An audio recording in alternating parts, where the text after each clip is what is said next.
Here's a machine job for a Kia Optima that I did. It's basically from 19T to a 20G, which is 52.6 millimeter. For this job, it required that I remove the safety door, so it is kind of dangerous. The door has to be in the closed position for the machine to be able to operate. So I just kind of removed the door and then rewrote a CNC program for this to work. And the machine turned out pretty nice. The only thing that I don't like about this cover is that huge gouge that they come with that's in between the compressor wheel and the inlet side. I don't really know why that's there, but I could sleeve it and press a pipe there if necessary, but I don't want to have to do that if I really don't have to, because it's a lot of extra work, probably an extra 2 hours to do that.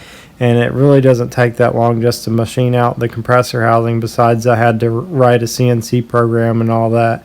So I really don't want to have extra time in it if I don't have to, but if I have to, then I can do it. It's not a big deal. The Haas TL1 has a smaller chuck, which is only an 8-inch chuck. The Haas TL2 has a 10-inch chuck, so it's possible that the TL2 has a much wider swing. I've had a couple problems with the door being a clearance issue a few times. One issue was on the Jetta 1.8T compressor housing. The Evo 10 is kind of a problem when the door is open, but with the door closed, it's not a problem. I wrote this program in 3 different steps. Right now you're seeing the third step, which is the radius. The first step cuts to locate where the radius will be, and that will help any interference with the tool where the radius start position is. The second part of the program is the inducer bore, where the compressor wheel sits at the smallest point on the inside of the housing. And then the third part is this radius. To do the radius on this housing, I just have to select the Z start position for the radius, enter the radius dimension, and then enter the inside diameter bore, and the machine will do the rest of the work. Hopefully I can modify the door or put spacers under it to help prevent this problem, or make the door a little bit custom so that I don't have to leave the door off, because the danger of leaving the door off.